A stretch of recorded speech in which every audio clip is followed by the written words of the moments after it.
Alors maintenant, mon petit Théo, Oui, Michel. on va attirer l'attention des spectateurs sur une soirée très importante sur France 2 cette semaine. Et oui, c'est après-demain, mardi soir à 20h35 sur France 2. Je voudrais vous parler d'un téléfilm qui, moi, m'a beaucoup marqué parce que, rappelez-vous, il y a environ 40 ans, un fait divers avait défrayé la chronique.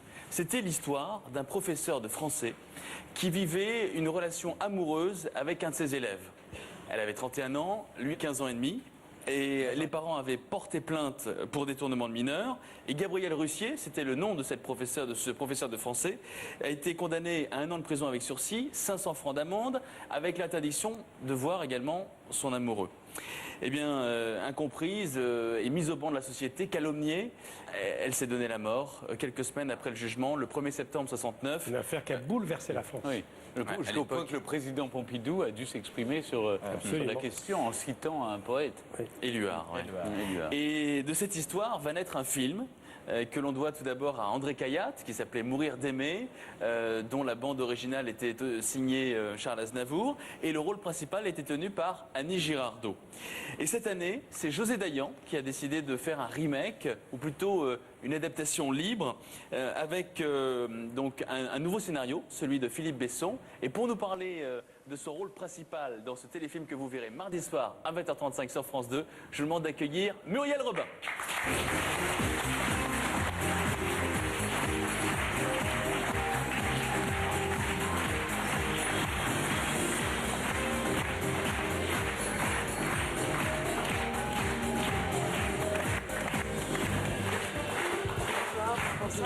Bonsoir Muriel.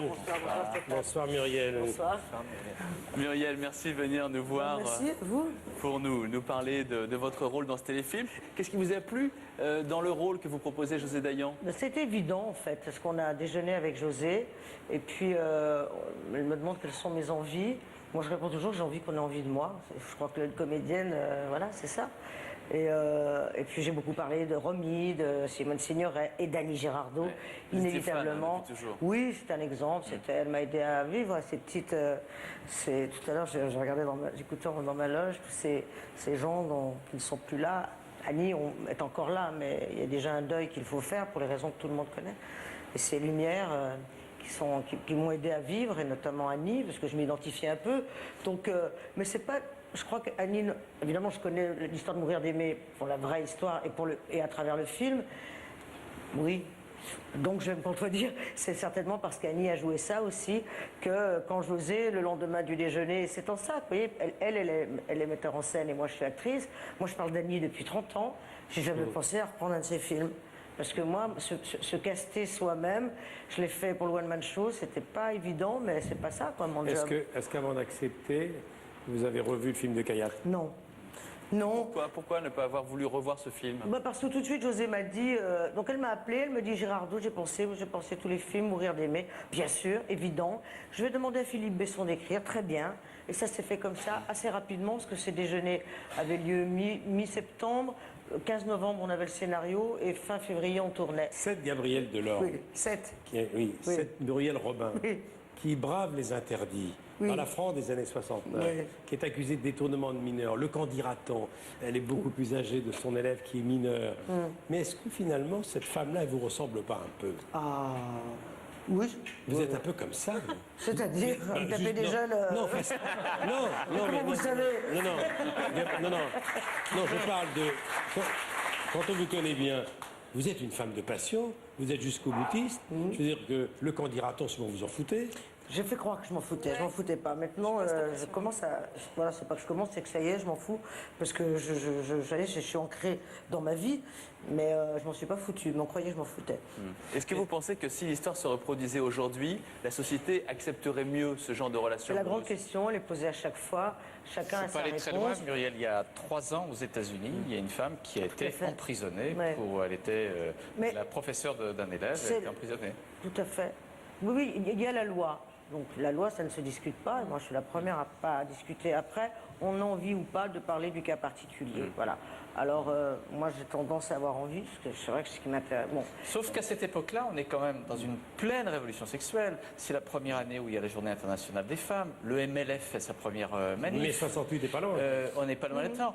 Nabokov avait écrit Lolita 15 ans avant, ça avait choqué un petit peu de gens, mais pas beaucoup finalement, qu'un homme se tape une jeune fille.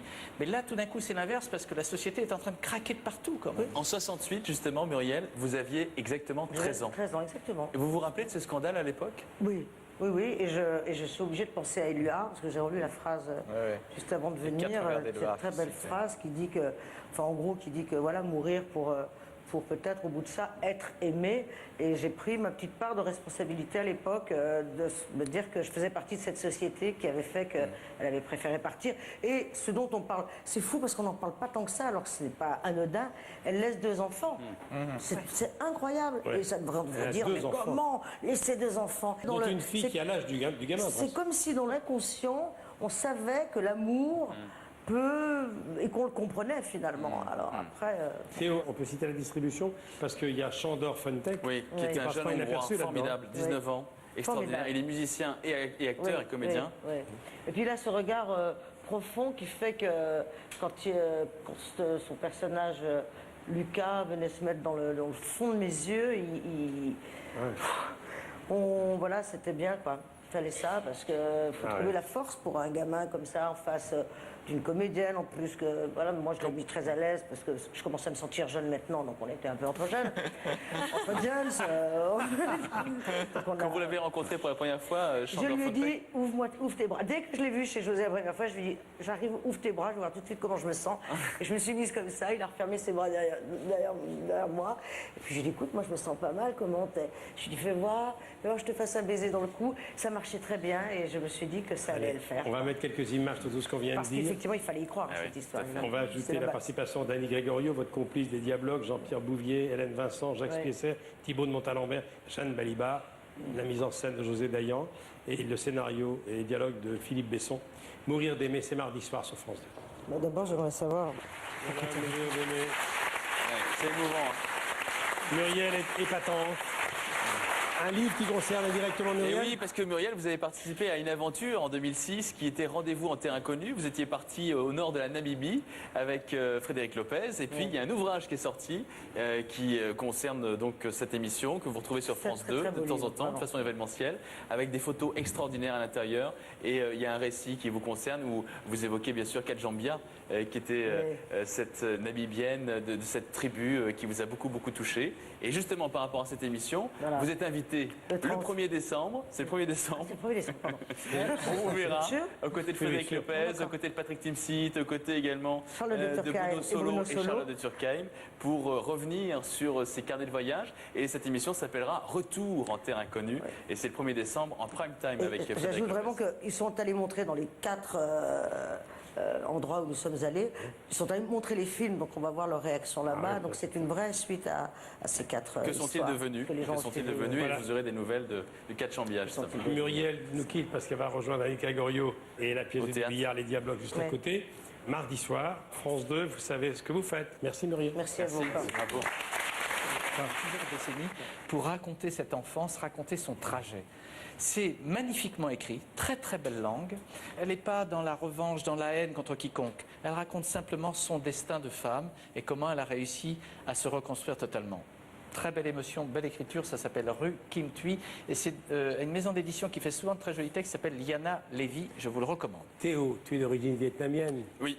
Tu n'es pas insensible à toute cette période. Oui, non, ça me touche, effectivement. Tu connais ça, ces histoires-là? Oui, moi, c'est vrai que j'ai eu la chance de venir d'une famille qui n'a pas fait un exode aussi dur que les Boat People. C'est un exode de luxe en avion, mais on est touché par toutes ces personnes qui sont déracinées et on appelle ça les Viet Kieu, quand ce sont des Vietnamiens qu'on retrouve dans des pays étrangers. Et en plus, cette femme, elle avait sûrement le désir de revenir voir sa terre natale, où sa famille a tout quitté, leur richesse, la maison, etc. Et pendant très longtemps, le gouvernement vietnamien n'autorisait pas les Viet Kieu à revenir dans leur pays. Maintenant, ça peut se faire depuis une quinzaine d'années. Mais il a fallu attendre De manière bilatérale, très longtemps. D'accord, oui, c'est ça. Merci beaucoup. On va revenir maintenant à une actualité plus légère.